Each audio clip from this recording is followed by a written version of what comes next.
It is now 10:08 a.m. Monday, December 19th, and we rise back from recess from our meeting on Friday, the 16th.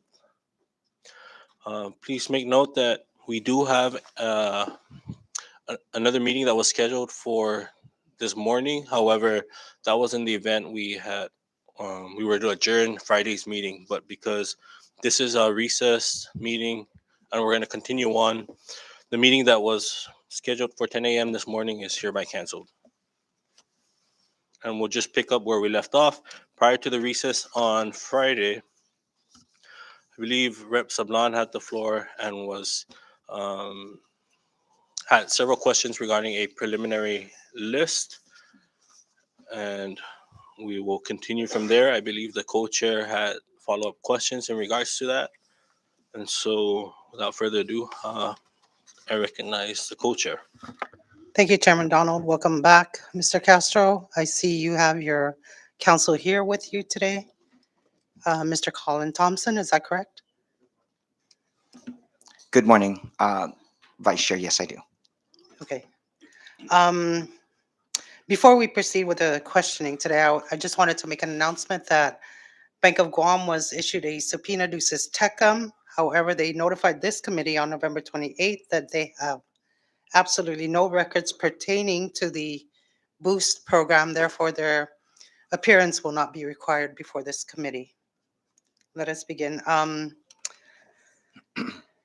Mr. Castro, we have asked when we went on recess Friday afternoon, Representative Tina Sablan had the floor asking about a preliminary list, and you have not supplied that to the committee.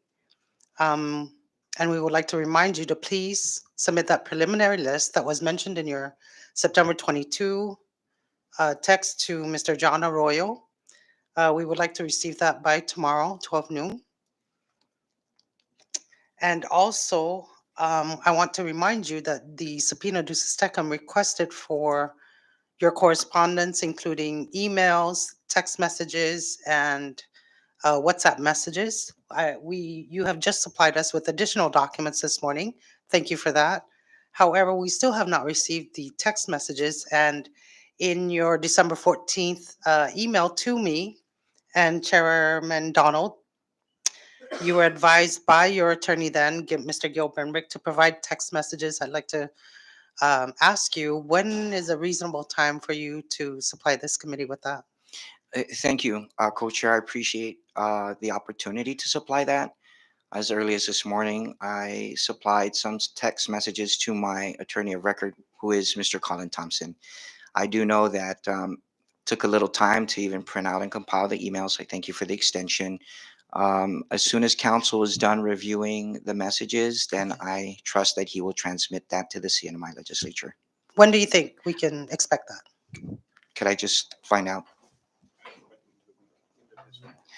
Council advises that it'll be at the end of the week, ma'am.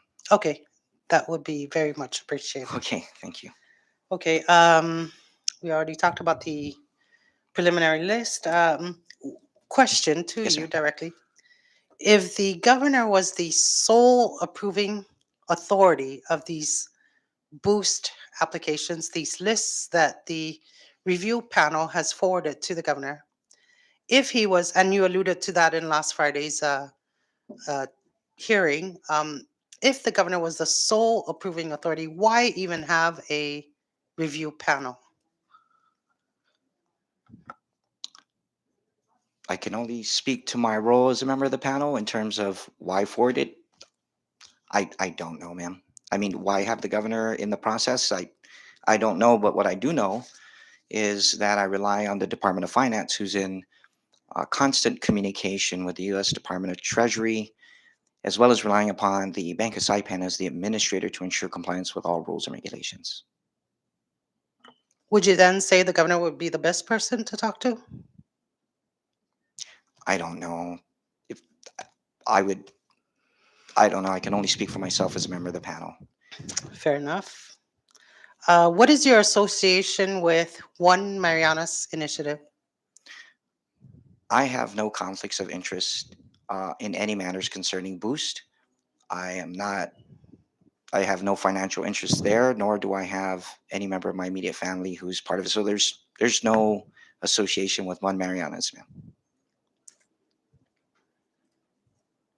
Was One Mariana's initiative on that preliminary list that we have yet to receive?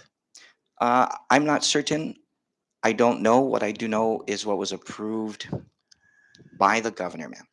And could I just speak to the preliminary list? So a preliminary list is any list that has yet to be approved. So even as it's advanced to the governor, uh, in my opinion, that is a preliminary list. So there's no like prior list that we generate individually. It's the list that's forwarded, and once it's approved, it becomes the official list. Mr. Arroyo is privy and has that as a matter of public record. Would Mr. Arroyo have this list? Yeah, Preliminary list that was mentioned in the text? Mr. Arroyo has copies of all final lists as approved by the governor. Okay. I'm sorry, Mr. Arroyo should have all copies of final lists as approved by the governor. That's how they would process the checks, ma'am. Okay. Um, we received copies of your emails on Friday as well as electronic copies. And I emailed you back that a lot of our members still do not have access to that. And I asked you to please remove the settings that only allow a person to request permission from you. Um, and I wonder if you've done that already. Yes, ma'am. So I responded, I think, at 5 a.m. with the Okay. general link Okay. that would provide anyone with the link. And forgive me, I mean, so the individual requests that came in, I know from members of the House here, and I Some of approve us it. had to request twice, three Yeah, I'm so times. sorry. It was over the weekend and I had I personal understand. commitments, but in good faith and in spirit of cooperation, I think at 5 a.m., if not earlier, Okay. I haven't before checked 8 the. a.m. today, I believe, ma'am. I sent that universal link, Okay. and I'm more than willing to provide copies of the same via thumb drive. And we noticed in some of your emails Yes, ma'am. related to the Boost program, CCs of individuals, uh, Mr. Matthew De Leon Guerrero, Miss Glenna Palacios, the governor's brother, Mr. Vince Torres. What role, if any, did these individuals have to do with Boost? Ma'am, I don't recall which emails. I'm not sure if I don't recall. It's an email of October 30th. Do we have that?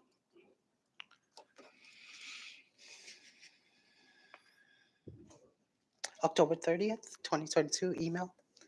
Oh, hang on.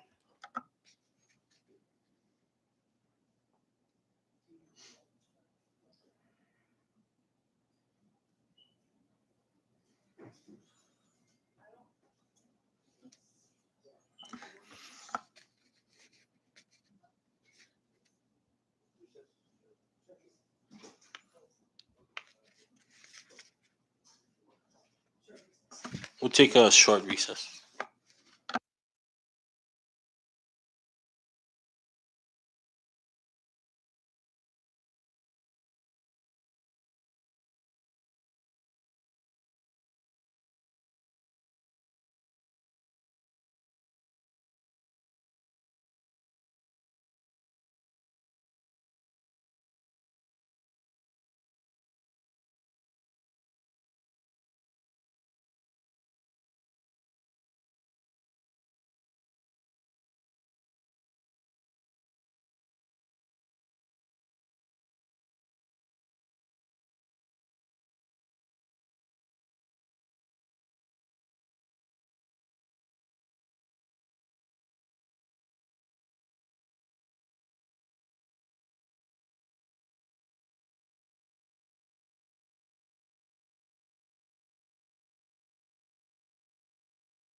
Mr. Castro, may I direct your attention to the screen? Yes, ma'am. Okay, in that CC cam, can you highlight that, enlarge the CC portion? Those who were given copies to that? But Oh, it's a JPEG file, they say. Hang on, let me.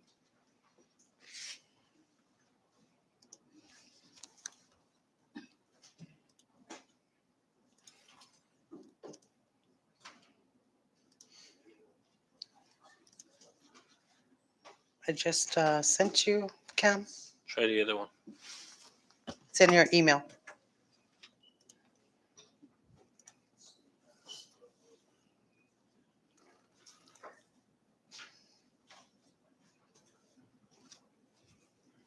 Can we enlarge the CC portion, those who were copied on that email?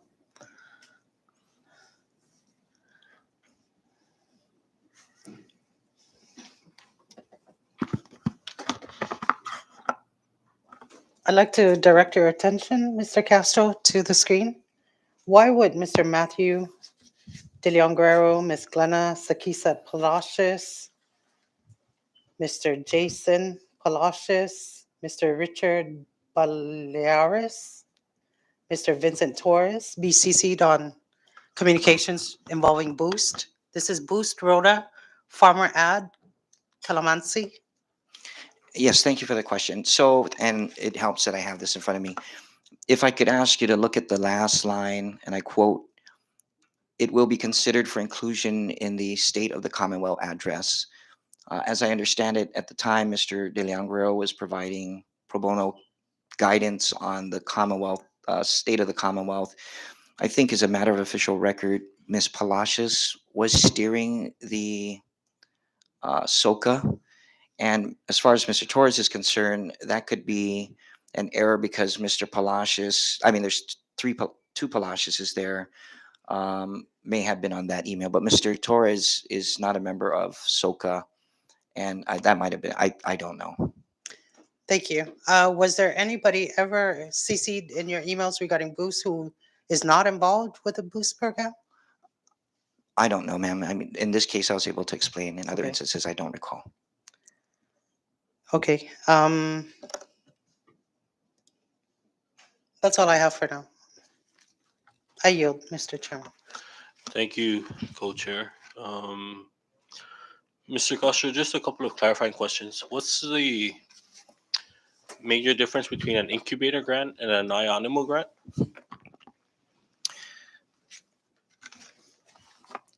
Referencing the document that Mr. Arroyo had provided as the administrator, to the best of my recollection, the incubator grant would be for those entities that are new, and the non-IONIMO would be those entities that have existed.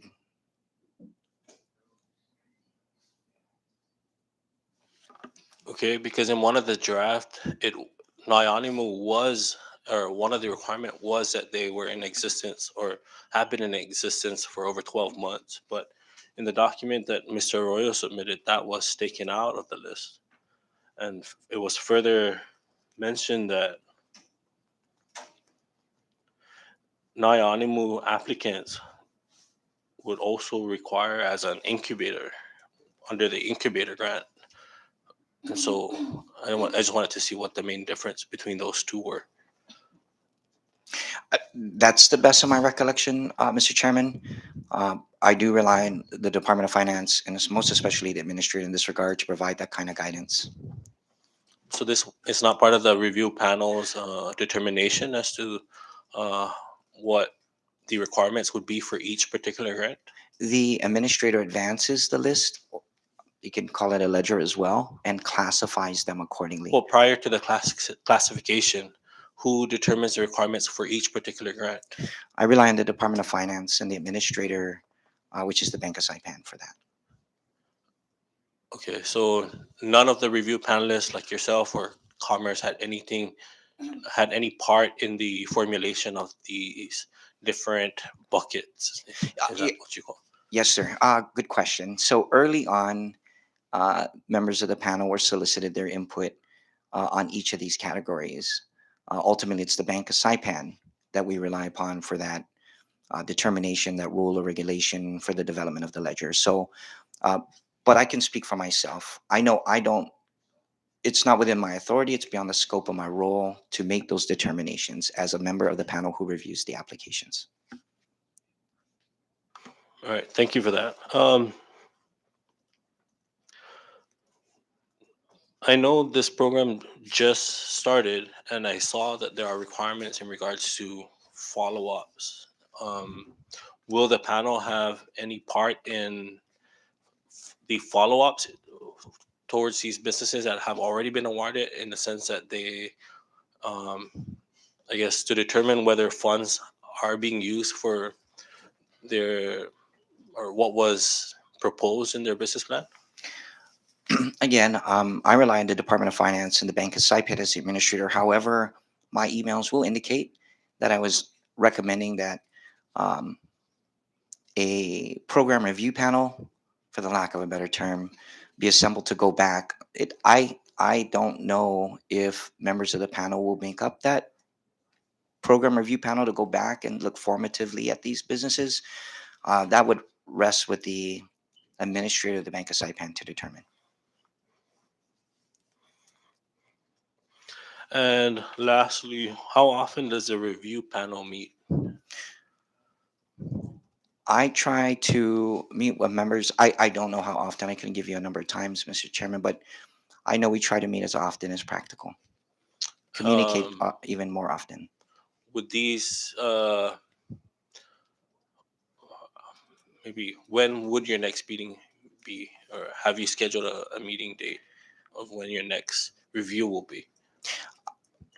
I don't know if there's another meeting set. I know that I would send out like an email I sent maybe last week that we need to meet.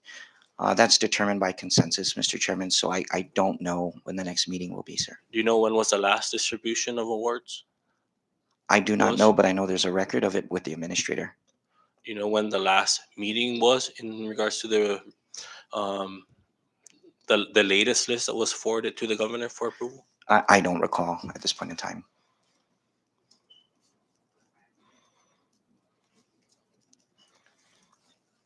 Are you aware that there were awards given last week, Friday?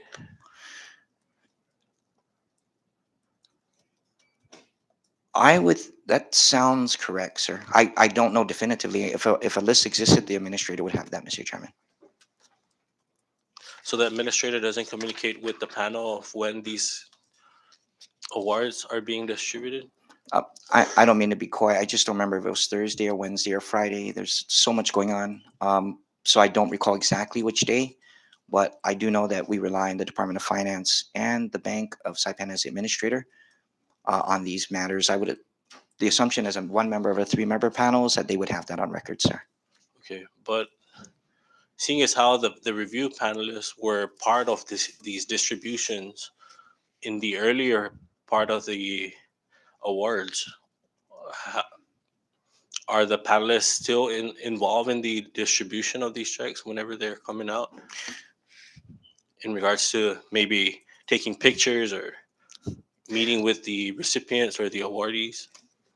I can only speak for myself, Mr. Chairman. I can't even recall when I was involved with the distribution of checks and taking pictures of awardees with awardees. I, I know in my role that's not. I don't know how to answer that for the others, sir. I mean, based on your emails, there's all these coordinations with flights to Rhoda and Yes, Tinian, sir. and this was in the early parts of the dissemination of Yes. awards. Yes, sir. That has stopped since. Thank you. That's a clarifying question. I appreciate it. Early on, there was a delegation sent out, and I referenced this in early testimony to provide technical assistance. I don't recall if those were also checks being issued, et cetera, but I know that I directly participated in one or more instances when we provided technical assistance, or we were part of a delegation that went out to provide technical assistance to applicants on site at both Rhoda and Tinian, and I believe as well as Saipan, sir.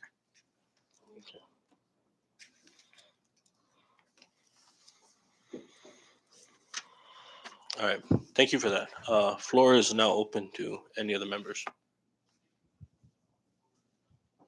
Recognize Vice Chair Rep. McGoffin. Thank you, Chair. Welcome again, Mr. Castro. I just have a few clarifying questions or follow-up, perhaps. Can you again, as a Boost panel reviewer, please explain in detail your scope of work, such as your duties and responsibilities? Yes, ma'am. Thank you for asking. To the best of my knowledge and understanding, my role as a panel member is to review applications, deliberate with my colleagues on the panel so that we may advance a list to the governor, to recommend a list to the governor for his approval. Okay, That's my role. thank you. Can you walk us through your review process, you personally? How do you rationalize your decision to either recommend or not recommend an application to the governor? Sure. Again, for the record, this would be how I would approach it Yes. in my limited scope as a member of the panel. So I would review an application or participate in these discussions and looking at a number of things. First and foremost, you look if it's complete. There's a checklist that the bank would attach to the top. I would take into consideration the size of the business, the management team, the uniqueness, length of time, whether was it complementary to the priorities for, was it a good idea to help revitalize the economy? Those are some of the basic consideration I would take into consideration into my mind, and if required, I would share that with my colleagues on the panel. So is that the common, I guess, rationale for the other panelists or just yourself?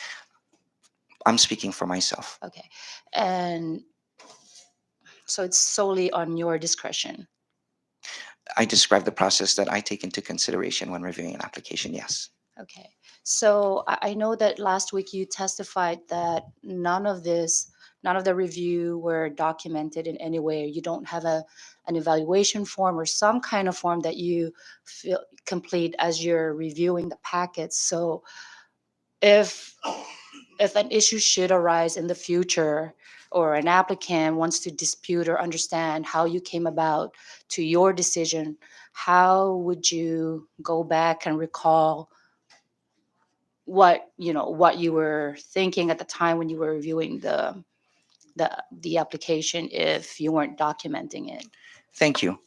I do not take minutes of the meetings for myself. I mean, maybe with the exception of this on the question, so I don't lose track, but I don't take meetings of minutes on the deliberations. I rely on the Department of Finance and the Bank of Saipan as the administrator of the Boost program to ensure that we're in compliance with all applicable rules, regulations, and other laws. So I guess I'm just trying to understand, like if the governor was to call you right now and say, hey, on this particular application, how did you arrive to your recommendation, whether or not to move forward with the application, and how much, like how would you recall all that detail if you didn't have anything that you were recording? First, I do not recall the governor ever calling me. Second, if he would, I I more than likely will not get into the deliberations of the decision making. In term, we don't make decisions. First of all, I gotta say that no application has been rejected. I just want to be clear. Second, we merely recommend a list to the governor for consideration. And as of late, uh, I don't discuss how we derived at a decision for a particular business. I, I, I probably wouldn't get into. I probably wouldn't be able to recall because there are hundreds and hundreds of applications. Right, which is exactly my point, right? If things were not being recorded, how would you go back in time to recollect how you arrived to your decision? And so I'm just I'm what I'm trying to get to is, like, let's say someone submitted an application for 100,000, but you recommended 50,000. If that applicant was to come back to you and say, well, can you give me your justification why you only recommended 50,000 and not the 100,000 that I was requesting? Like, how would you go back and explain that, since you're reviewing hundreds of applications? I don't comment. If somebody was to ask me, I wouldn't comment on the deliberation process. I would rely on the Department of Finance or the administrator in this regard to handle that request. Okay, fair enough. So on the average, how long does it normally take you to review an application? That's a great question. It would depend, ma'am. On a number of things. Gosh, on average, anywhere from 4 to 5 to 15 minutes. Okay. And how many applications would you say in total have you personally received to review since the inception of the Boost program? I Just an estimate, I don't know. It's like in the hundreds. I I I don't know. I never really counted each one. I suspect it's quite a lot. So you don't personally have a log of all the incoming applications that are going to you for review. I know that I receive a ledger, updated ledger from the bank of applications that have been received. Yes. That came to you for review. So you would have that ledger.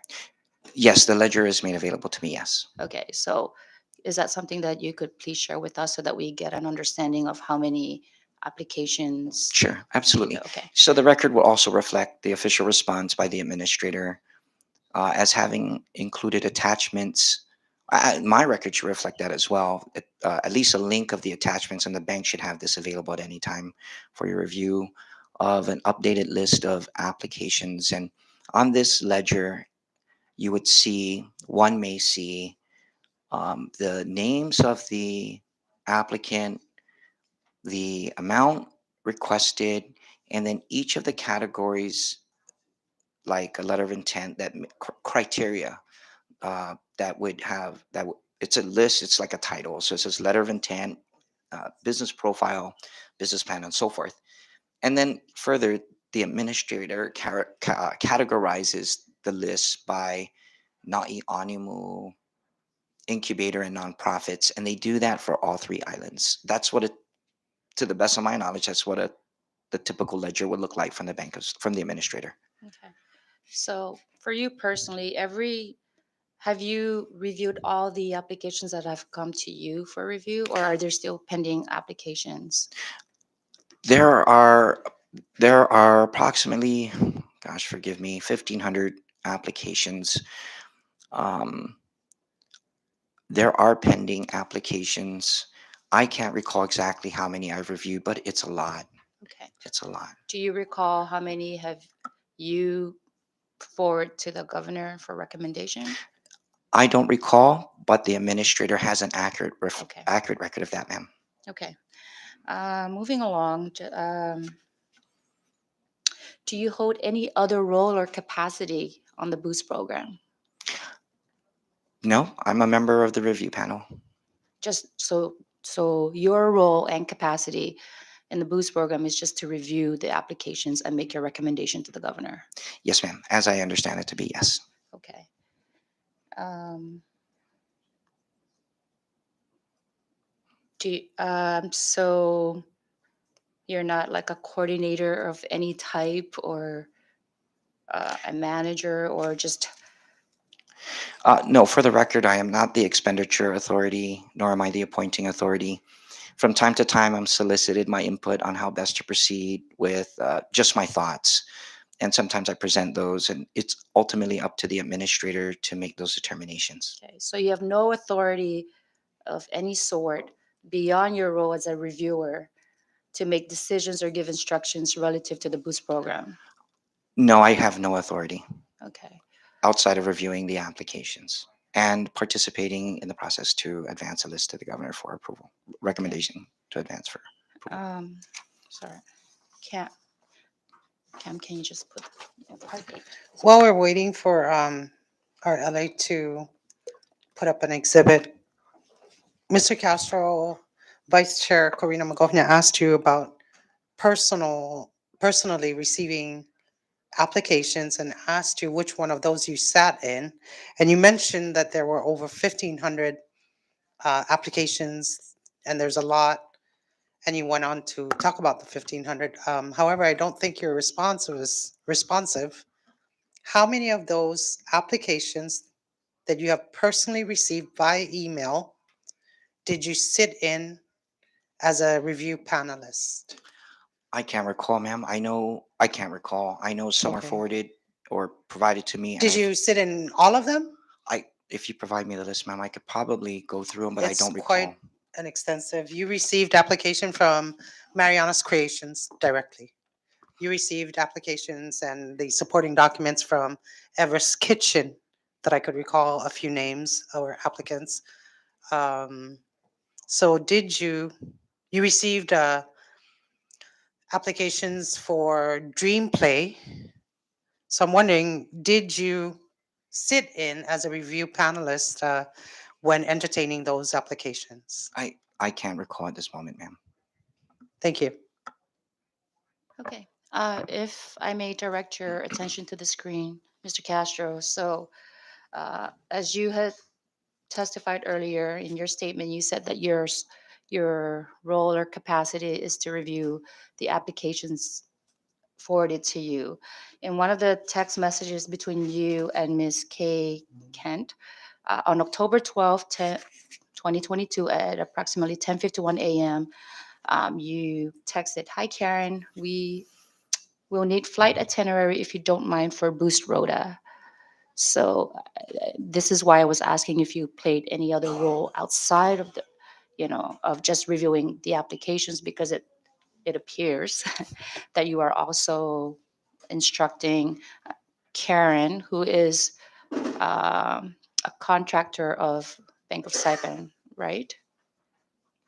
I, I I mean, think Karen is a manager of the bank, but I could be wrong. or I'm so, okay. sorry. Yes, ma'am. Okay, so she's a manager. So is there a reason why you're asking her to coordinate the travel for? Yeah, so as I mentioned earlier, from time to time, I'm solicited my input on how best to proceed, whether it's to provide technical assistance, and I merely recommend. Could tell you that the Bank of Saipan and the Expenditure Authority are the only authorized approving authorities for any and all actions relative to Boost. Okay. Um, Cam, if you would scroll down to October 20th.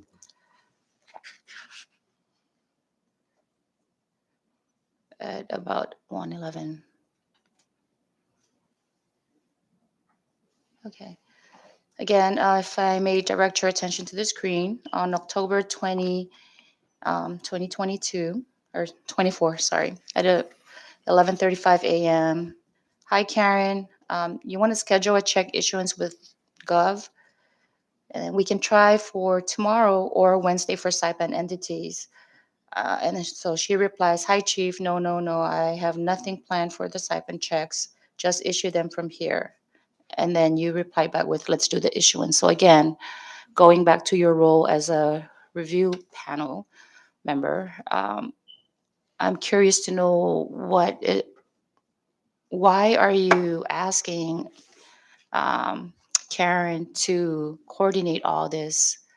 Sure. So again, you could see I start with a question, if that would be suitable. This may have come. I don't recall the specific context outside of this text message, but it could have been a request that may have come from the marketing team for the purposes of fostering greater public awareness. But I don't know. What I do know is I am not the expenditure authority, nor am I the appointing authority. And I rely on the Department of Finance and the administrator to ensure compliance with all rules, regulations. Okay. Are there any other instances where you were acting outside of your role as a review panel? Could you be more specific? Um, I'll get back to you on that. I'll pull up the other script. But I guess my next question would be, as a panel reviewer for the Boost program, did you ever receive any gains and or benefits, whether financial or in kind? Not to the best of my knowledge, no. Okay. That's all for me. Thank you, Chair. Thank you, Mr. Castro. Thank you, Vice. Just a quick follow up. Sorry, maybe I missed this. What's the normal procedure for when panelists themselves would forward applications or documents or even receive applications does a panelist does that panelist member include that as part of the review at the time it was received, or does it go back to Saipan and wait for it to come over? What's the normal process for? I can only speak for myself. Most often than not, to the best of my recollection, I would advance that to the Bank of Saipan. I am not the official recipient of packets. So there are instances when a packet would come and I would advance it to the bank. At least to the best of my knowledge and recollection, that is the protocol I apply. Okay, and how would you yourself um, handle a situation where a packet is incomplete? Would you send that back or just ask the bank to follow up on that particular application? I don't recall in any other instances where. Could you repeat the question? I'm not even clear on the If question. an application Yes, sir. was technically incomplete, but the bank had overlooked it or had forwarded to the panelists for review, how would you handle that situation? I would rely on the Department of Finance and the administrator to ensure that we're in compliance with all rules, regulations, and even guiding principles of the program. No, but I mean, when if they're missing, say, a cover letter or a business plan, but the bank went ahead and forwarded that packet to the review panel, how would you handle that application? If they forwarded an incomplete packet, Yes, but they've listed on their checklist that they've received everything. well, I don't know. I I don't know. You don't know how. Would you continue with the review process and approve them, and then get the rest of the documents later, or would you send it back to Bank of Siphon? How So have you sure. So handled a situation like that? yes, okay. So that's a great question. Thank you. So um, because I rely on the Department of Finance and the administrator to ensure compliance, when I'm reviewing a packet and if it's up for recommendation, I'm relying on their guidance that the packet is complete. If an issue had surfaced, whether in passing or among the deliberations of the panel, that a packet was incomplete, I would raise that with the panelists, and then we would raise that also with the bank. That's what I would do. That's to the best of my recollection. That's what I would do. That's what you would have done. But have you ever come across a situation where a packet was incomplete And it was approved. and it was, well, it wasn't approved then, but it would have come to you as a review panelist? Yeah. So in my experience, yes, there are many promising packets with a lot of great information, great ideas, and come to find they're incomplete. Um, if I'm cognizant of that, I couldn't, the panel couldn't, and especially with the guidance of the Department of Finance and the Bank of Saipan, uh, I shouldn't participate in advancing it to the governor for recommendation to approve.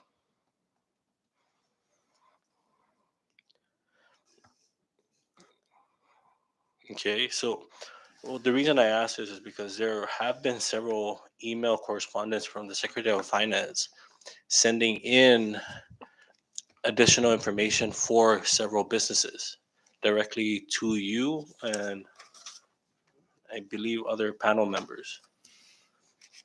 And this came in, say, sometime in October. When were the first awards given out? Mr. Chairman, I don't recall when the first awards were given out. Were awards given out in September?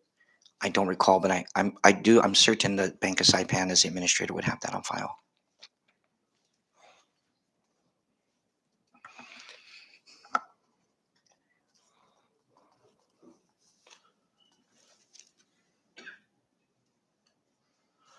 Thank you. I recognize the co-chair. Thank you, Chairman. Just a couple questions, Mr. Castro. Do you've already testified that you do not keep this scorecard, the rubrics, the matrix that the review panel supposedly uses to determine priorities in the applications. Do you keep handwritten notes at least? There's no recording of the meetings. There's no minutes of the meeting. Do you keep, or do any of the panelists keep handwritten notes? I do not know if other panelists keep handwritten notes, ma'am. Do I see. you? I stated for the record, I do not keep minutes of our deliberations. How about handwritten notes, say prioritizing one application over another, one nonprofit over another, and how the amounts are to be determined? I don't recall, ma'am. Okay, fair enough. Do you intend to approve every application that came in as a review panelist? Do I personally intend on approving? I would like In to. your role as the review, as a member of the review panelists, has there been discussions that all applications that have been turned in will be approved or should be approved? Or Okay, those are two questions. So in the first one, if I may, uh, it would be my desire, I don't know if it could be my intention, that yes, we provide as much relief to as many businesses and nonprofits and fishers, farmers, and ranchers in the Commonwealth as possible. With respect to the second question of has the panel discussed awarding every applicant? I don't know. I don't recall. okay, when was the last time the review panel met? Thank you for asking a follow-up question, co-chair. That was the same question the chairman Oh, asked. I sorry. don't recall, ma'am. Okay, so nothing is in the plan yet to have another review panel meeting to discuss further awards. Is that correct?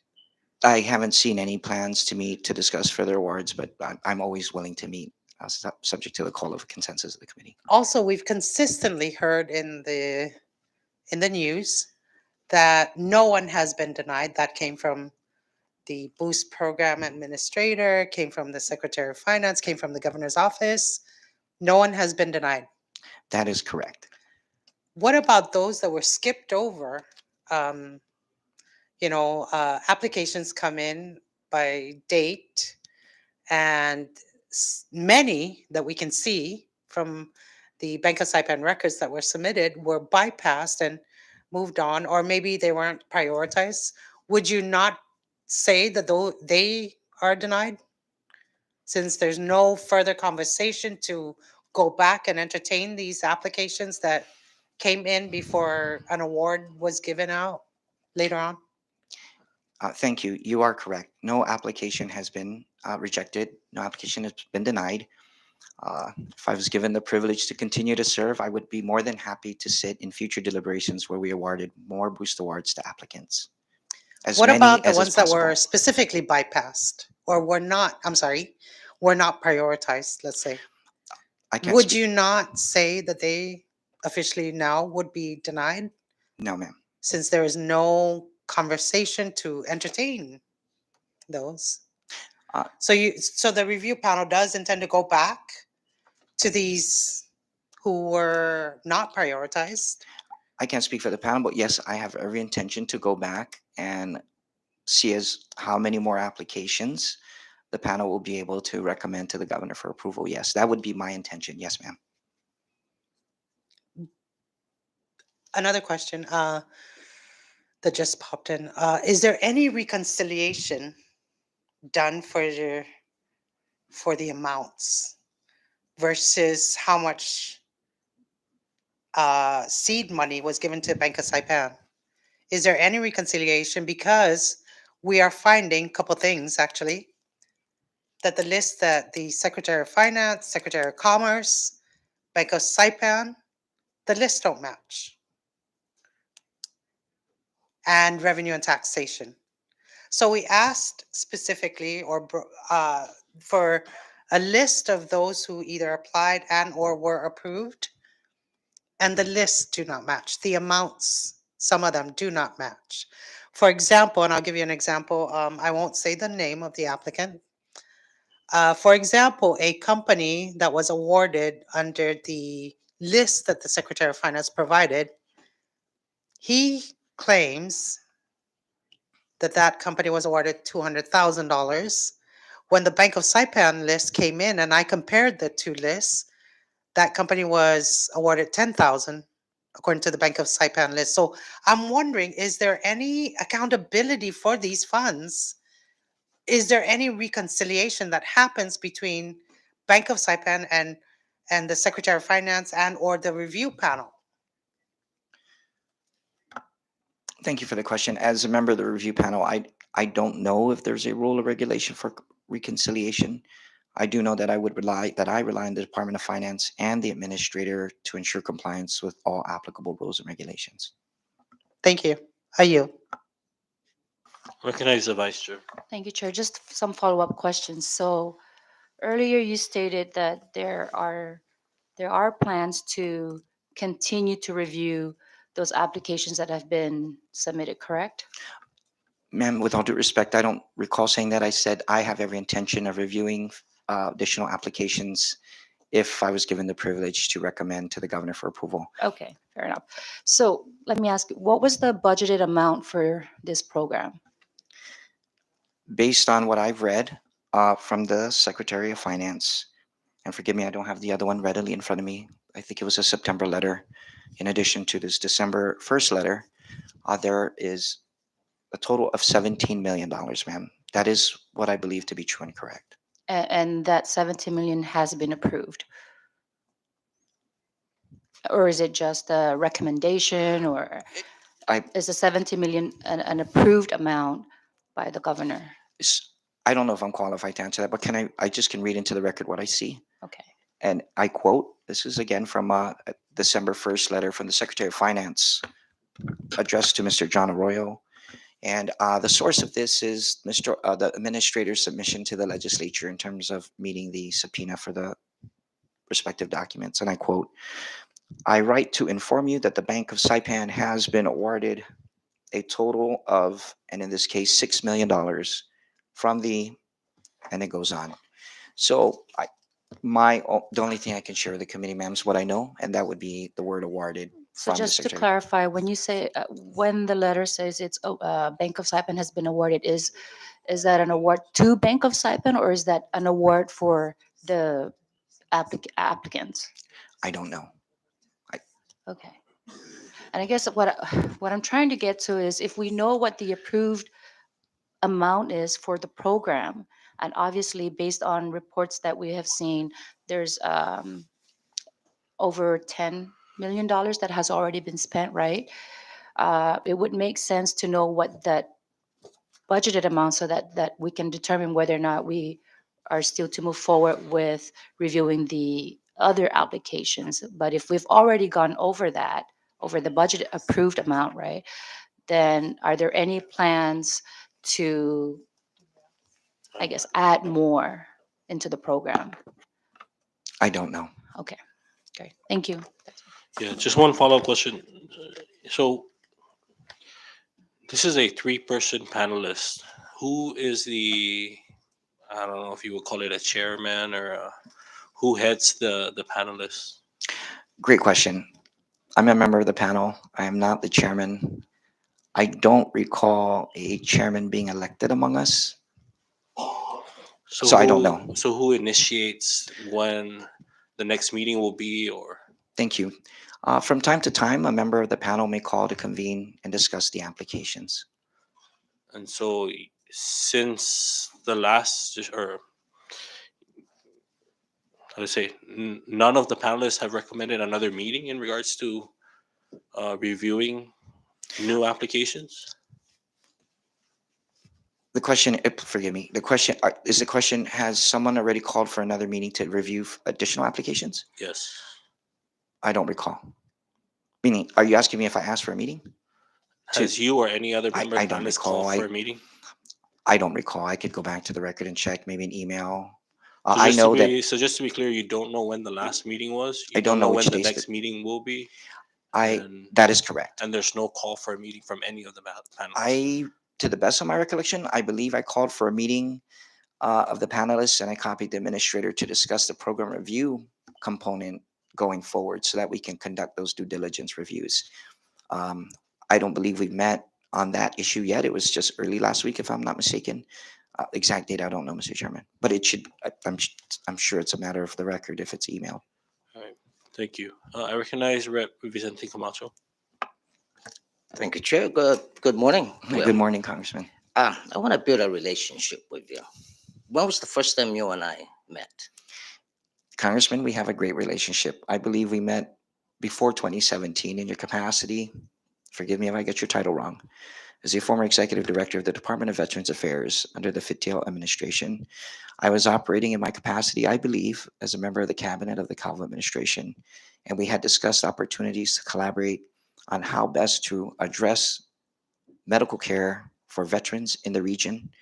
And that discussion was over 35 minutes long, and it hovered primarily around the need to increase our ability to collect data of CNMI and Guam residents resident within the Marianas and abroad.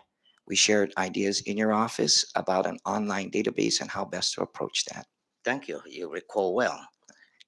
So how do you describe our relationship? Professional, personal? Just quickly. Quickly, Yes, sir. I'd like to think it's, may I speak frankly? I think it's both, for Sergeant. I think I've seen you outside of your capacity, and I like you as a person. So that's a personal relationship, and we were once colleagues, members of cabinets, and so I think we have a professional relationship, both as prior members of the executive branch and as a former member of the of a elected body as well. Great, great, great. See, very easy. May I ask a personal question? Are you a graduate of Harvard? You may ask that personal question. Yes, I am. And you're also a former senator.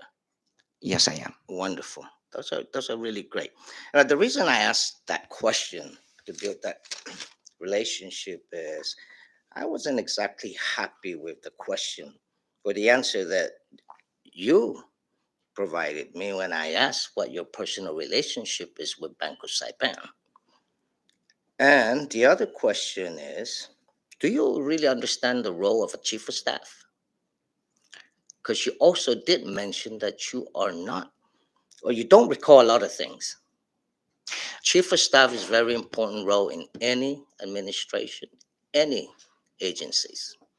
Can you explain to me what a chief of staff actually, or what the relationship is with a as a chief of staff to a governor, to a president, to a general officer, to anybody that's ahead of you? Great question. In this specific role that I have as chief of staff to the governor of the Commonwealth, it's very restricted. As a matter of fact, and I don't have a copy of it, it's delineated very explicitly in what may otherwise be called a personal action. In this instance, as chief of staff, my job is to provide general supervision to members of the governor's staff. That's interpreted very narrowly as his immediate staff. That would be his scheduler, maybe one or two administrative assistants in his office, and to provide him with general advice. All right. Well, I can kind of give you a quick definition of what a chief of staff does, and that would be you would be the eyes and ears to that person, right? To that boss. So here's my question: before you moved to Saipan to be chief of staff for the tourist administration, did you work with Mr. Arroyo in Guam in any capacity? No, I have never been employed by Mr. Arroyo in any capacity. Okay, thank you for that. Um, Mr. Castro, can you tell us your role in regards to the Guam Employee Credit Union? Um, do you recall Mr. Arroyo's role in the Guam Employees Credit Union? To the first question, what is my role? I believe you're referring to the GGEFCU, that'll be the Gov Guam Employee Federal Credit Union. I have no role. To the second question, do I know what his role is with GGEFCU? No, I don't. So you didn't work with him at all. I have never been employed with GGEFCU or Mr. Arroyo at all, to the best of my knowledge and ability. But if I stand corrected, I do. And you may submit documentation to. Sorry, I don't think his question was worked for. It was worked with. Have I worked with Mr. Arroyo? Not with GGFCU to the best of my knowledge and ability, but I've s- I've seen him in different circles, yes, professionally and personally. But no, we don't have a close personal relationship or a business relationship, for the record. Yeah, with that relationship we just built. I mean, it's really kind of insulting when you don't recall anything. But thank you for the answers. You're welcome. I yield. Thank you, Rep. Camacho. I recognize Rep. Sablan. Thank you, Mr. Chairman. Welcome back, Mr. Castro. Thank you, Congresswoman. What experience, if any, do you have in reviewing grant applications for the distribution of public funds? I was once an employee for the Department of Education's Federal Grants Division. I was In once on. Guam? Yes, ma'am. Okay. I was once a member of a regional planning body in a variety of areas for the territory of Guam. And I guess officially that would be it. And so I've had experiences in both of those capacities. Okay. And you actually sifted through grant applications, reviewed the grants, and made recommendations for whether to approve? In those capacities, ma'am? Mhm. No. I've had exposure and participated in various capacities, but never to recommend for approval to the best of my recollection, ma'am. But did you evaluate those applications? Can I take them separately? So in the Department of Education, I don't recall being in a position to approve. What I do remember is being part of a team that authored the corrective action plan at the time, which addressed certain things within the consolidated grant. Within the regional planning body, I was in no position to approve anything to the best of my knowledge, but I was aware because these grants would come through. So I was privy to and made aware of, but never was in a position of authority over these grants to the best of my knowledge and ability. I mean, recollection, sorry, not ability. Okay. So you were reviewing the applications of the department that you worked for, applications for funds, not receiving applications from other individuals or other entities.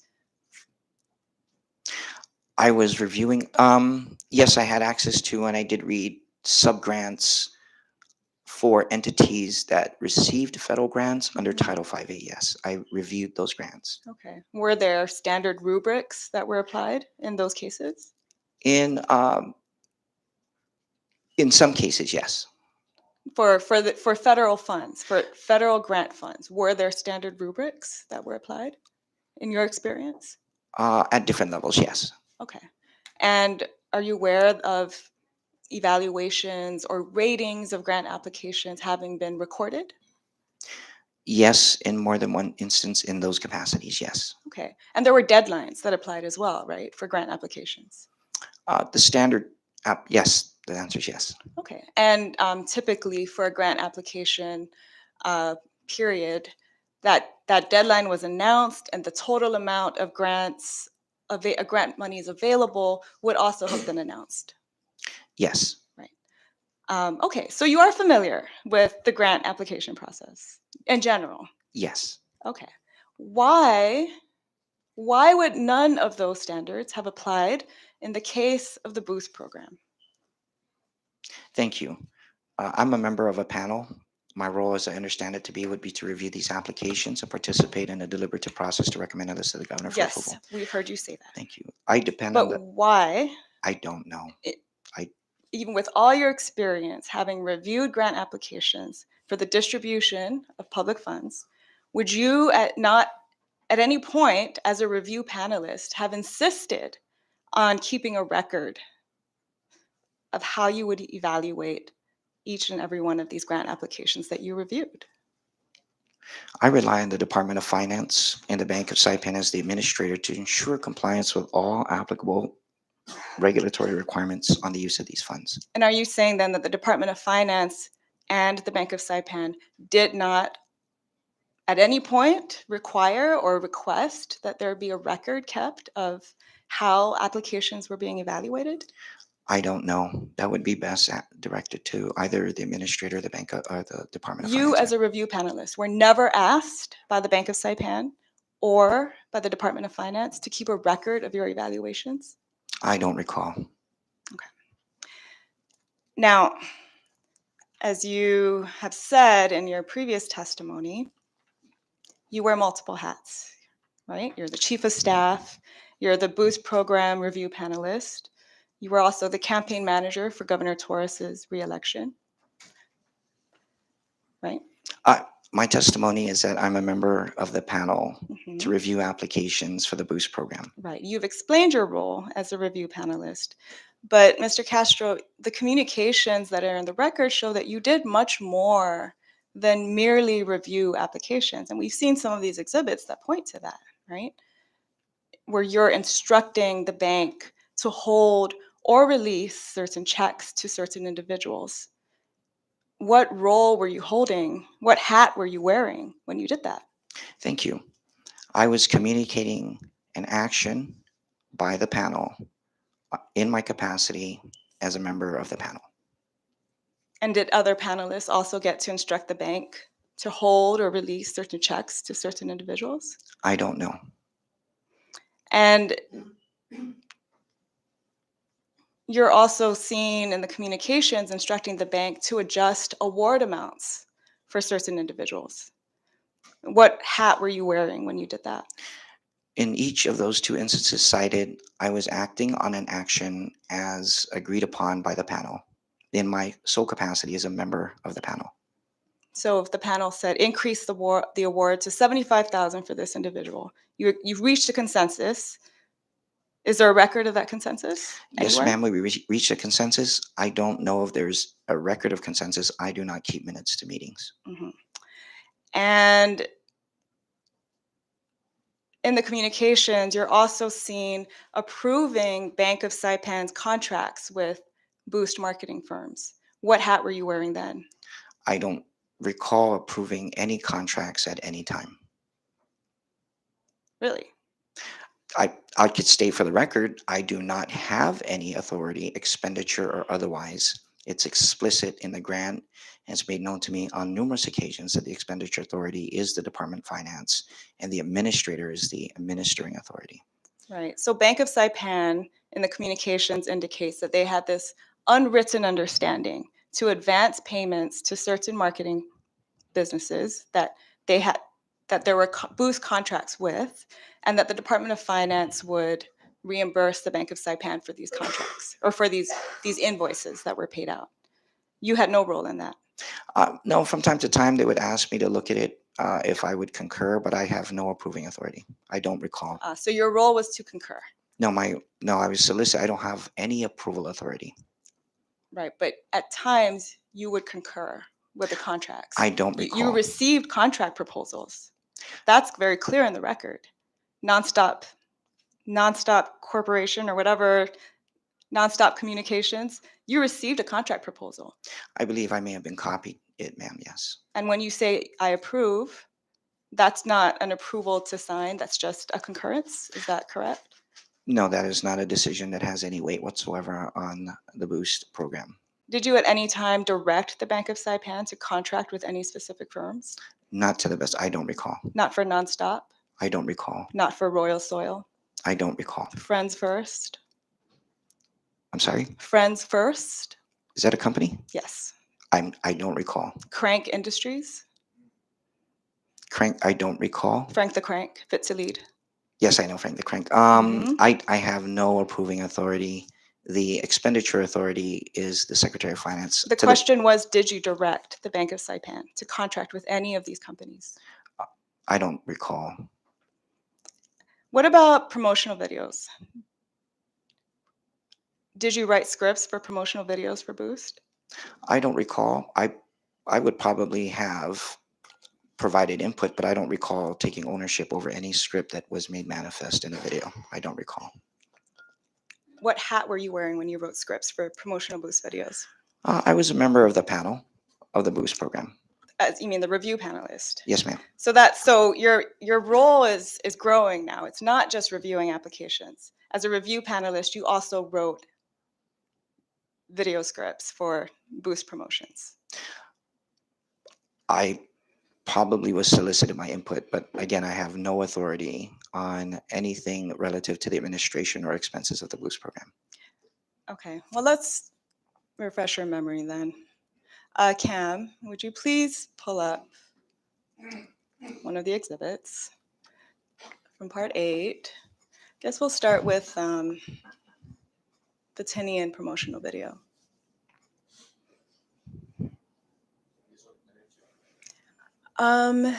Yeah, so this is a text message from Mr. Will Castro on October 21st, 2022 at 9:51 a.m. Just read into the record. Good morning, Ray Boost. Joe Mesa will serve as the primary POC for the Boost presentations this morning. The team arrives between 11:15 and 11:30 a.m. today and will proceed to meet with you, this is the Bank of Saipan, to Ms. Gina De Leon Guerrero, to ensure all systems are green light go for the Gov. Goal, capture the moment of the issuance of checks to Tinian residents. Objectives, shots. 1, Gov coming out of the airport terminal. 2, Gov coming into the mayor's conference room and greeting mayor and staff. Smiles and hugs, please. 3, Gov sitting and briefing everyone on what's to happen. 3A, what Boost is. 3B, this is the second issuance to Tinian, more to follow. Partial issuances for round 1. 3C, no applications have been rejected. Inquiries are to go to Bank of Saipan. 4, Gov greeting the awardee, one at a time. No officials, an official photo other than Gov. 4A, all other friends, partners of Boost may be in secondary photos and videos. Example, mayor, representatives, senators, etc. 5, do same for the recipients. 6, other officials may speak after Gov addresses everyone, please. This makes for video editing. 6A, order of speaking upon issuance. 1, Gov. 2, awardee. Pause. 3, other officials as approved by Gov. Note to Bernie Mayor's team. Please notify friends, partners of Boost, Senate President Jude, Senator Carl, Senator Cruz, Representative San Nicolas, Mayor Aldon, Chairman Joe. Mr. Castro, what hat were you wearing when you directed for this video and this whole event at the Intinian? Thank you for the questions. First of all, those are good ideas that I put forward. For the record, I was not there, and for the record, the appointing authority was present. I don't recall what role I was playing. I was simply proffering recommendations on how best to proceed for this particular, whether they executed it as listed here, I don't know. I wasn't there. And there are many times when I've put forward ideas and either they didn't execute at all or they, yep. So I can't recall what role I was in. I was putting some ideas. on Were you paper. wearing the hat of the review panelists for Boost, or were you wearing the hat of the chief of staff, or were you wearing the hat of the governor's campaign manager? At no time have I acted in the capacity associated with a campaign when reviewing or acting for the Boost program. As a matter of fact, at no time in any discussions I've been a part of have we discussed party affiliation, religious association. Mr. Castro, for this video, what hat were you wearing? I don't know. I just sent an email from my official email. But you would agree that you weren't merely reviewing an application and acting in your role as strictly as a review panelist for Boost, right? I mean, you're giving directions. You wrote a script. You told who to be there and what should be in the shot, right? Yes, the record reflects that I put forward some ideas that I think would guide the event. But you don't recall what hat you were wearing when you did that? Either hat was recommendatory. It was a recommendation in nature. Okay. Well, how about this? Let's go to another script. Could we go to page 25 of this part, Cam? You know Mr. Brad Cravoy. Page 25. I'm sorry, Mr. Who? Brad Cravoy. Yes, ma'am. Okay. Who is Brad Cravoy? Briefly. Oh, first of all, for the record, he's not my friend, and I don't have a business association with him. I met him. Who is he, Mr. Castro? I understand him to be a film producer. Is he a Boost grant recipient? Not to the best of my knowledge. Is he a Boost contractor? Not to the best of my knowledge. So he hasn't received any funds from the Boost program. Not to the best of my knowledge. Okay. Cam, if you could scroll up just a little bit more. Okay, so this is a text message to Karen from the Bank of Saipan, November 22nd, 2022. Will Castro. Karen, is it Bart Cravoy or Brad Cravoy? I couldn't tell you, ma'am. Okay, I so don't know. Cravoy is a huge deal. 1.2 billion is a shiny number to move quickly to accommodate. He is scheduled to come to the Bank of Saipan to open an account. I highly recommend, one, that senior management welcome him with open arms. Oh. There we go. Senior management welcome him with open arms as the government is doing to close the deal on his investments in the CNMI, and two, that local media be present to cover this historic move for the CNMI and Bank of Saipan, smiling emoji. This is marketing money for Bank of Saipan at no real expense to Bank of Saipan. Oh, and then you correct yourself. It's Brad Cravoy. What hat were you wearing, Mr. Castro, when you sent this message? I don't recall. I certainly didn't sign off as chief of staff, or I was merely putting forward an idea that I think would benefit the community. The benefit the Bank of Saipan. Actually, in that instance, there would probably be some benefit to them, but this was bigger than the bank. This is marketing money for Bank of Saipan at no expense to Bank of Saipan. Well, Of course, this would have benefited Bank of Saipan. And the Commonwealth. So if what little I know about Mr. Cravoy is that he's publicly stated his intention to invest millions in the Commonwealth and open up a film industry. From what I understand, he's anticipating to shoot 3 to 5 movies in the CNMI.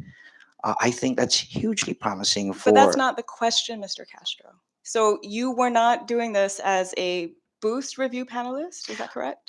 I didn't say that. So I don't know which. I didn't Were sign you off in wearing the either chief capacity. of staff hat? Was this at the governor's direction? What was that about? No, it was putting an idea to Karen. Perhaps I was acting on my own volition, proffering another idea about how best to benefit the community. Maybe That's as it. It was simply a friend of the Bank of Saipan? no, as No? someone that I think would see the merit behind a highly rated movie producer Mhm. to invest in the Commonwealth. I One would- point and two billion is a lot of money. it is, ma'am. And if I could Yeah. state for the record, quote, I highly recommend. It's Uh-huh. simply a recommendation. Okay, let's go to page. Let's go to the other page where the next script appears, Cam. I believe that is page 68. Yeah.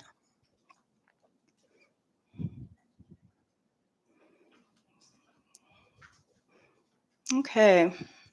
So on November 22nd, 2022, Will Castro, program, 3 p.m. 1, Brad is to walk into bank and line up like a normal patron. 2, he will be received by a teller and then senior management will take him into conference room. Bank, half a day. May I take the next person, please? Brad, hi, I'm Brad Cravoy and I'd like to open a bank account with your bank. Bank then calls for senior management. They ask what kind of account, then escort him into private conference room. 3, initiate paperwork, roll video and photos throughout. 4, once signed docs for ceremonial purposes, then the whole team should surround him and clap loudly and with so much happiness. 5, then he can step out into open area and make a statement. I am truly committed to doing great things in the CNMI, and now, after the driver's license and bank account, I can say I invested. Thank you, Governor Torres and the CNMI government for the great customer service. Thank you to Bank of Saipan for a warm welcome and great service.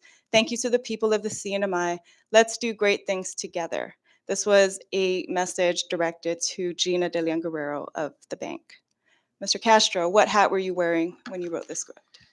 Again, Congresswoman, I think these are great ideas. For the record, I don't think they did any of that, just to be clear. I don't know what There role I was definitely a promotion of him opening up a bank account. It was front page news with a big picture. probably was, but I don't think they executed any of my ideas that I recommended. But what hat were you wearing when you you sent this recommendation? I don't know what hat I wore. Chief of staff? I don't recall. Campaign manager? I don't recall. Boost panelist? I don't recall. How can you not recall that? You have an excellent memory. Sometimes I just proffer an idea as a concerned citizen. Perhaps it was that, but I don't recall. I can't tell you where I was standing. If Do you I was, remember writing this? not all of that, but it's clear that that came in 11:22, 12:51, 3 p.m. So you don't remember writing this? I send many messages out, ma'am. I don't recall. Mhm. But thank you for the evidence. So you had other hats and other roles, not strictly limited to strictly reviewing boost grant applications, right? What else did you do? Did you directly help any individuals write their boost grant applications?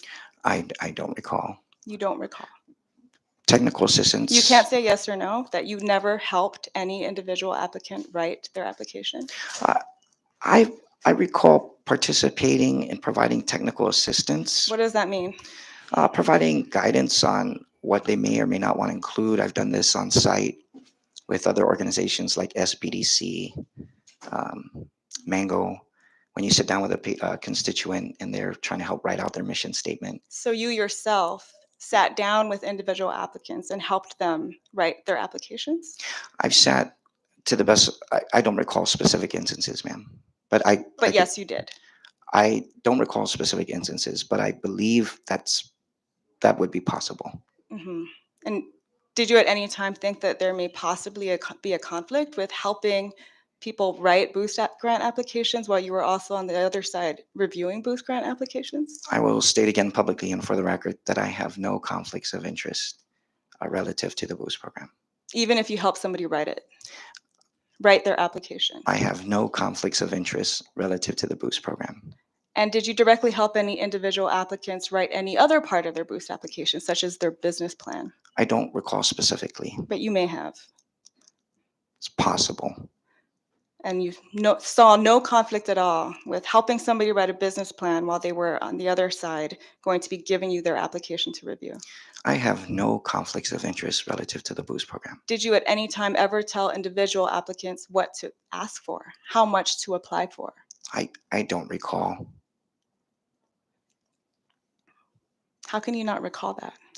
I have conversations with people all the time on a number of ideas and thoughts, and whether they're asking about a business plan or a date, a deadline, I don't recall.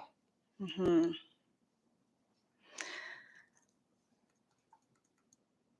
I just have a couple more questions, chairs, on this line. Mr. Castro, the records show that the Boost program administrator received applications for funding that exceeded the total amount of funding available well before the third and final extension for applications. And in the end, as you know, the program received thousands of applications totaling over $300 million in requests. Whose idea was it to keep extending the deadline? There was a first deadline in September, right? And then the other one in October, and another one in November, and then in December. Whose idea was that? I don't know whose sole idea it was, ma'am. Who are the multiple people who had that idea then? I don't recall. You can't recall whose idea it was to continually extend the deadline? What I do know to be fact is that the expenditure authority is the Secretary of the Department of Finance, and the ultimate authority is the Governor of the Commonwealth, and that the administrator for the Boost program with these specified funds is the Bank of Saipan, all of whom are authorized to make that decision, I believe. Ultimately, who made that decision? I don't recall. Was it the governor? I don't recall, ma'am. So would the best person be the governor then to ask whose idea that was? That's up to you, ma'am. There's the administrator and the expenditure authority you could probably turn to as well. But I suppose if none of them can recall that, then I guess the buck stops with the governor, right?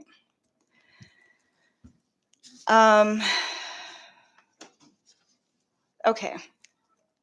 Last set of questions for this round. Can you help us understand why there are different boost guidelines drafted for, quote, public consumption versus internal use?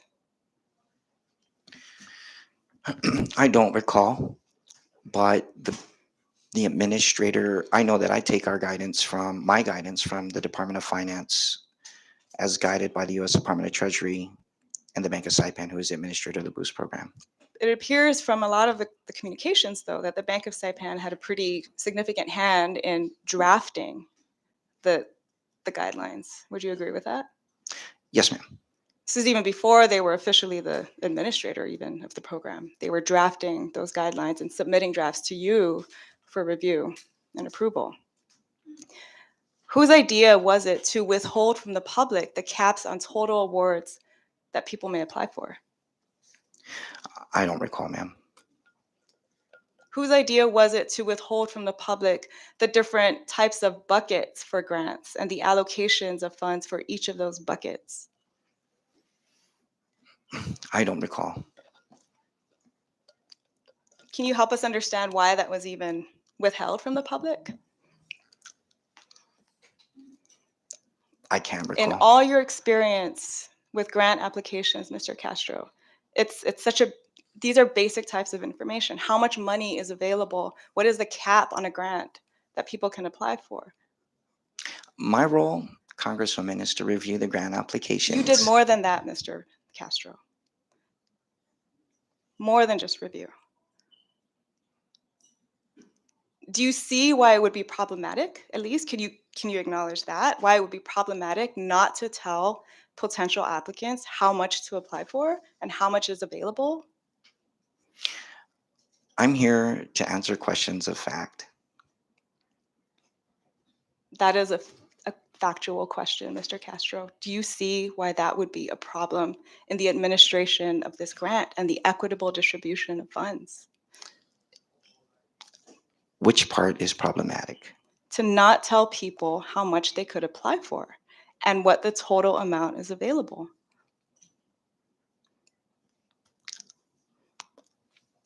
It's a yes or no question. What, could you restate the question? Do you see why it would be a problem for the fair and equitable distribution of public funds to not tell people how much they can apply for and how much is available? I believe to the best of my recollection, there was a published amount for the original Boost No, program. there was not. I don't necessarily agree with you, but I'll just go ahead and state that for the record. That's what I believe to be true. I think earlier testimony was anywhere between 10 to 12 million. I could be wrong, and I stand corrected because I'm a It member of was the a panel. range of numbers that changed. 6 million, 10 to 12 million, 17 million, possibly more. So So there was never a clear amount. And the allocations for each of the buckets, what's very clear was the decision not to release that to the public. to the second question about not telling people how much they could apply for, I can't speak for the panel, but I can tell you this. Each individual entity, whether a business or a nonprofit, their needs vary. It depends on the need of, in this case, a small business. Some businesses, probably in one example without naming them, would need a commercial cutter for large pieces of meat. In another instance, they would need an oven for their pizza extension. Mr. Castro, Ma'am, could I finish it? no. Because you're We've asking me a heard this question. about the meat cutter part before. So I don't agree. It's a yes or no question. Do you No, I do you don't. at least acknowledge that it is problematic to No, not release the total caps? It's I'm- yes or no. no, I do not believe we should cap individual businesses on how much they are requesting. That is But my there answer. was a cap that was only for internal use. It was $499,999.99 for the incubator grants. It was $500,000 for the Nayanamu grants. You would know this as a review panelist, right? That isn't the guidance that you were supposedly following. May I? There were caps for internal use, and your Boost website also says that those caps are being withheld so that people wouldn't all ask for the total amount. But you see why it's a problem.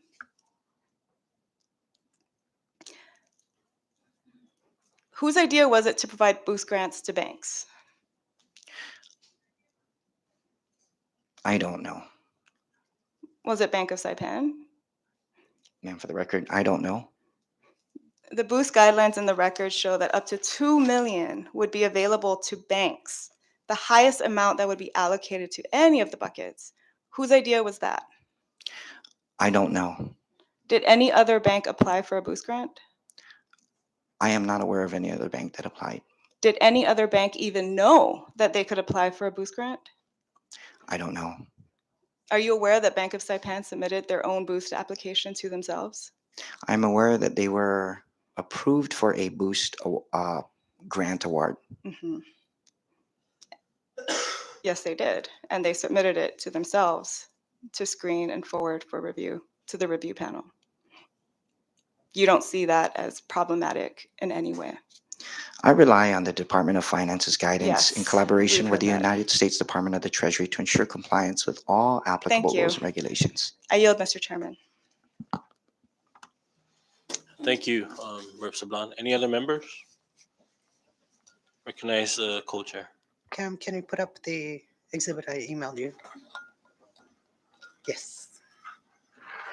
Mr. Castro, did you and other review panelists meet with Mr. John Arroyo to discuss your replies to the subpoena duces tecum? Uh, like to meet to discuss the replies? Yes. I don't recall.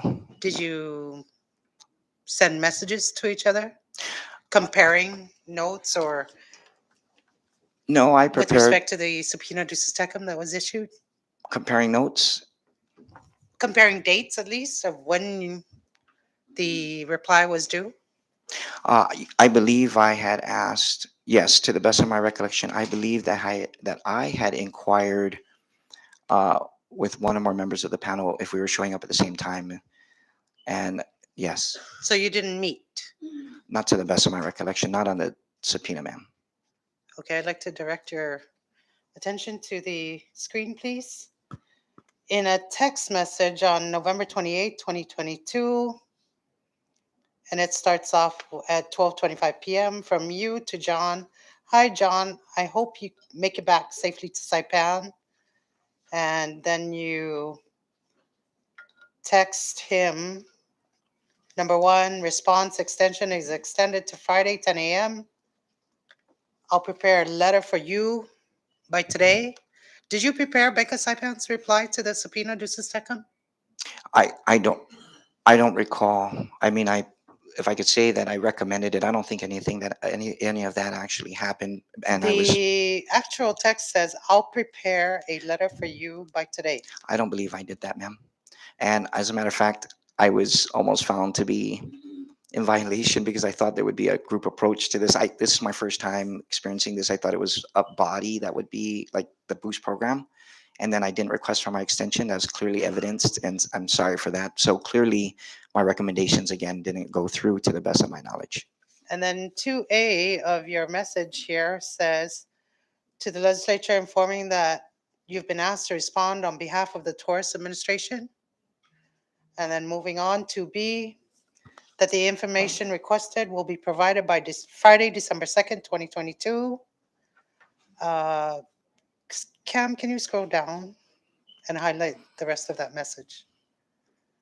And then John Arroyo replies at 12:31, sounds good.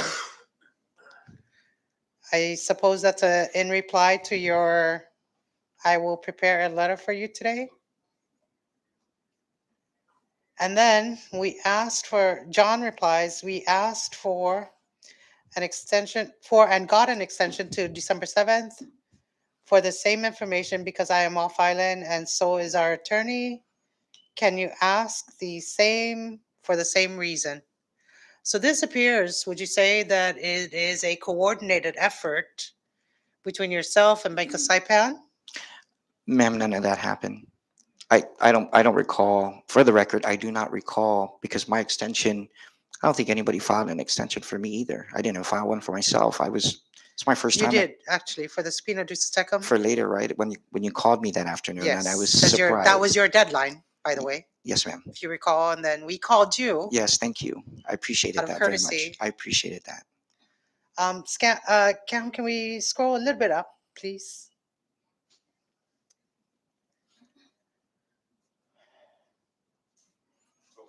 There.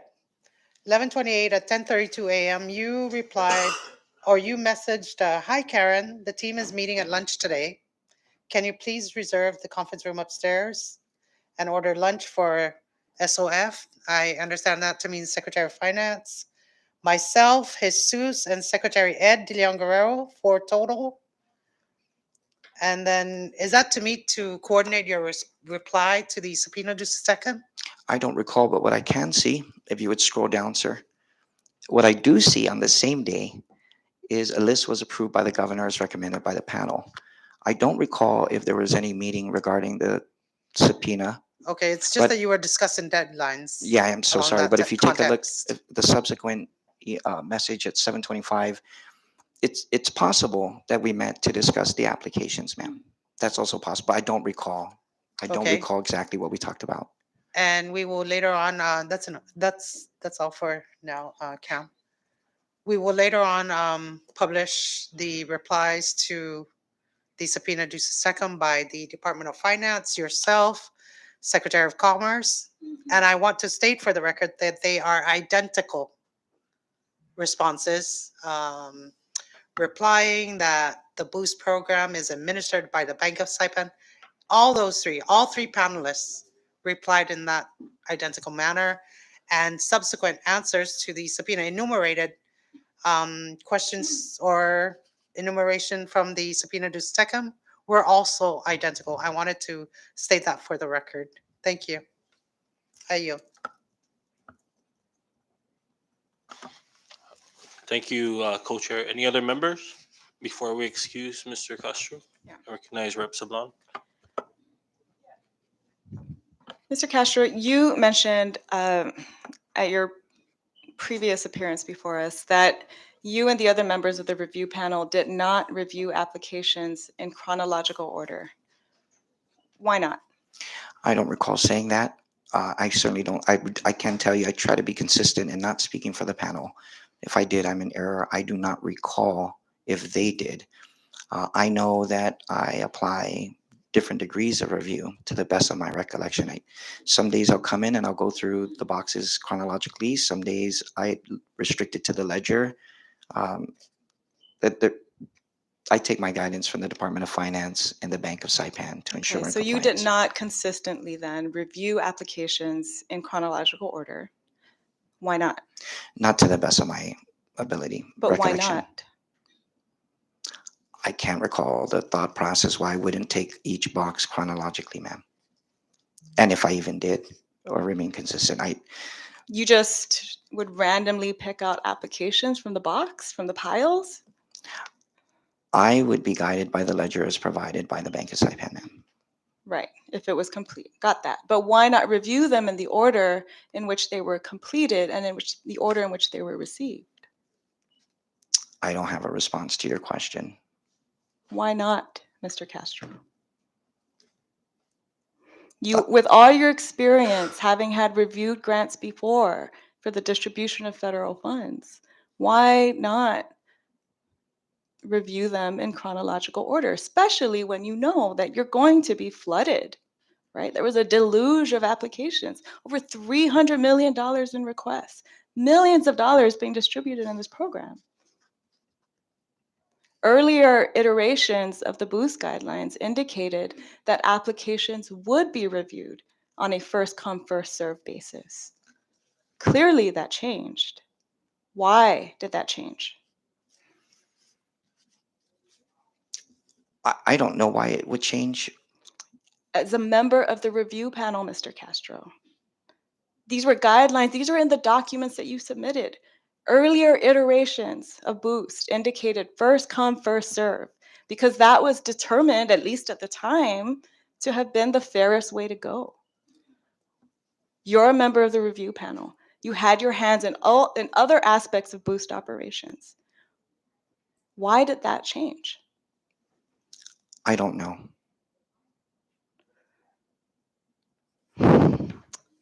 I yield, Mr. Chairman. Thank you, Rep. Sablan. Any other members? I recognize Rep. Joel Camacho. Thank you, Mr. Chairman, and good morning, Mr. Castro. Good morning, sir. I just want to ask a really quick question since you are in the review panel. I've had several small businesses actually approach me expressing their disappointment with the Boost program. For example, or the question is, how does a new business that fall under the cinema incubator hold more priority over like a small business that actually, especially a local business for that matter? How do they have a hold precedence over smaller, more established businesses? That's my question. Thank you. Thank you, Congressman. That's a fair question. Um, I'm going to start with the blanket response that we take our guidance from the Department of Finance and the administrator. If I could share my thoughts individually, Congressman, I I don't I've never received guidance that one is greater than the other. I think the facts will tell us that, well, again, I stand to be correct, so I don't have the record in front of me, but I would think based on what I believe to be true as I've seen it, that there are actually more established businesses that have been awarded over newly established businesses. I believe that to be true. So I hope that helps you with the answer, sir. I'd be happy to, but that's what I'm putting forward. And of course, I'm speculating. I was always advised not to guess, but I'm just going from what based on my experiences, that more established businesses have been granted boost awards than new incubators, as classified by the administrator, because they're classifications, sir. All right, thank you. Thank you. Yes, yes, sir. Mr. Chairman. Thank you, Rep. Camacho. I believe we'll take the last one from the Vice Chair. Thank you, Chair. Cam, would you please pull up the exhibit on the screen?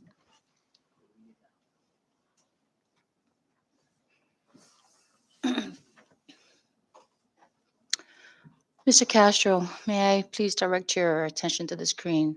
This is an email from you to Mr. John Arroyo, President of Bank of Saipan, dated October 3rd, 2022 at 2:36 p.m. Subject is on the boost test run for not-for-profits. So for the record, I'm just going to read the body of the message. Hafaday and Tiro John.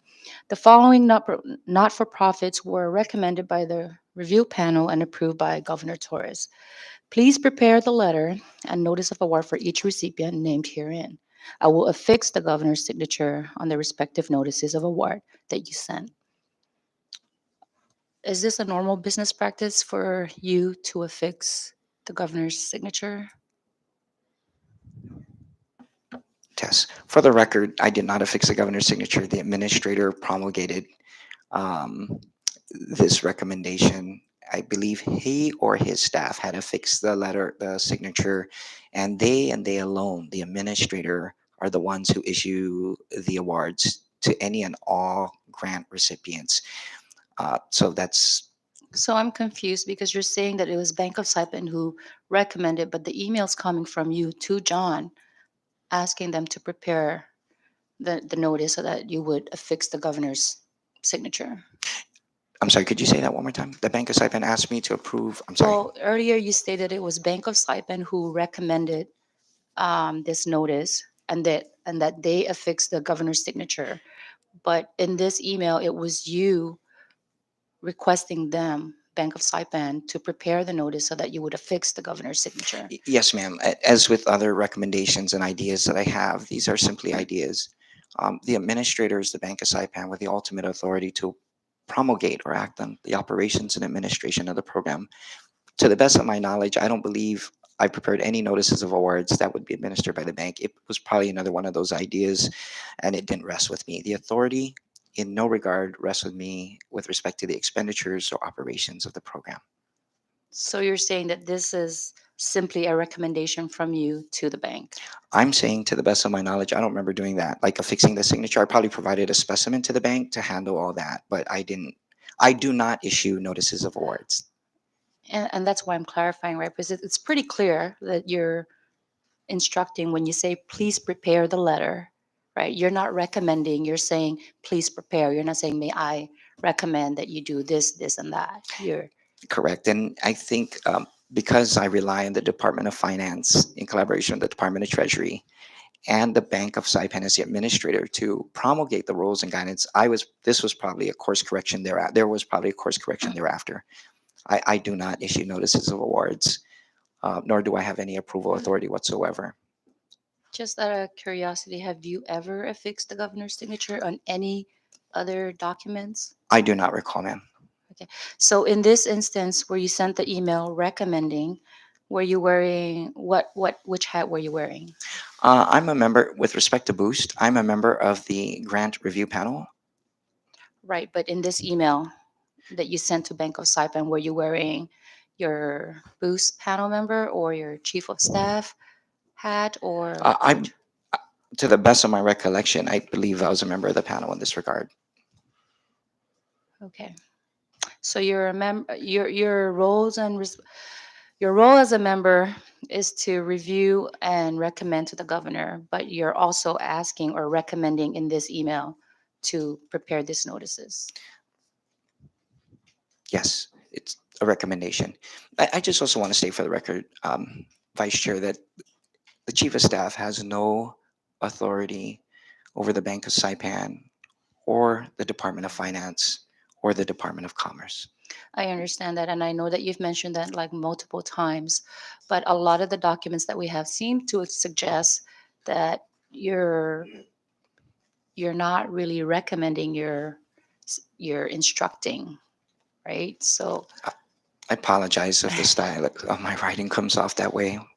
All of these have to be recommended in nature because I have no direct authority over anybody, over any of the agencies and the Bank of Saipan for that matter, who is the administrator of the program. okay, thank you for your answer.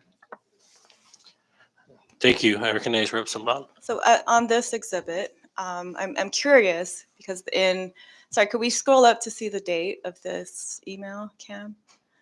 So as of October 3rd, 2022, we can scroll down. These entities, were these the initial nonprofits that received awards I don't in recall. this test run? I don't recall. It looks like that, ma'am. But the ultimate authority on approvals would be the record rests with the administrator of the Bank of Saipan. I understand that, but this is your email to the Bank of Saipan. So were these the first nonprofits that were recommended by the review panel and approved by Governor Torres? I don't recall the first part of the question. If those were the initial, but I can say for the record that any list advanced to the governor is done by a majority or through consensus of the panel and recommended to the governor for final approval. Sure. Yes. And according to this email, then at this point, these applications had gone through the review panel and were recommended for approval, and then Governor Torres approved, and you sent them back to the Bank of Saipan to issue the notices of award, right? Yes. That's what it says. Yes, right- thank right you. there I in black just and caught white. that at the top line. It does say, and I quote, the following not-for-profits were Mhm. recommended by the review panel and approved by Governor Torres. Yes, ma'am. Right, and so we have the Rhoda Chamber of Commerce got 20,000, the Rhoda Cave Museum 20,000, One Mariana's Initiative 100,000, Second Wind 100,000, COVID Care Force Micronesia 150,000. So these numbers though are not consistent with what came back to us from the Bank of Saipan for the amounts that were ultimately approved. Rhoda Chamber actually got, it looks like 65,000, or maybe that's the Rhoda Cave Museum. Second Wind actually got 200,000. COVID Care Force got 250,000, and One Mariana's Initiative got 250,000. How did the amounts change after they had already been reviewed and approved by the governor? I don't recall. That would be probably best for the Secretary of Finance or Department of Finance and or the administrator. You don't recall, there is no process that you can recall for after the governor approves an award for when that award gets doubled? The process, as I outlined before, would be that the panel would advance a list to the governor for I approval. understand that, but in this case, that's done. That review process has happened. So what is the process after this whole process has been completed and the notices of award have gone out when a recipient gets double what they were initially approved for? I can't recall. I would defer to the administrator, ma'am. We applied before any of these people. So you were not aware that these grant applications or these grant awards were increased after this point? I am aware that I'm made aware that these have been approved. I can't recall But you were if not they were aware. subsequently increased, but I am confident Is that there a process, Mr. Castro, It's- for these awards to be subsequently increased after they've been approved by the governor? it's the same process, ma'am. So they would go back to the review panel and ask for an increase? To the best of my knowledge, any and all recommendations that I've been a part of had Mhm. gone through the panel up to the governor and to the bank to promulgate. Do you have a relationship with any of these entities? I have no direct conflicts of interest with Do you any have of any these. relationship with any of these entities? I have no direct conflicts of interest with any of these. Do you have any relationship? I have no Were you at any conflicts, point ever a consultant for the One Marianas Initiative? not to the best of my knowledge. Are you aware of what the One Marianas Initiative is? I have a working idea, ma'am, yes. Are you aware that your LinkedIn profile lists you as a consultant for the One Marianas Initiative? I have not done any business with the One Marianas Initiative, and You're not aware that your LinkedIn profile mentions you yourself as a consultant for the One Marianas Initiative? I will go back to my LinkedIn to make sure that's exactly what it says to verify that, but I'm not aware of any business interests. Let me be clear. I have no financial interest in any or conflicts of interest as defined in any of the boost applicants that have been awarded. Including the One Marianas Initiative. I have no conflict of interest with any applicant that has been awarded a boost grant. Thank you. I yield, Mr. Chairman. Oh, actually, sorry. One more question. Is there any record of you not having any conflicts or having recused yourself from deliberations on any of these applications? I don't know. I can say that I have refrained from participating in actions in one or more instances when reviewing applications. I would defer to the administrator of the boost program.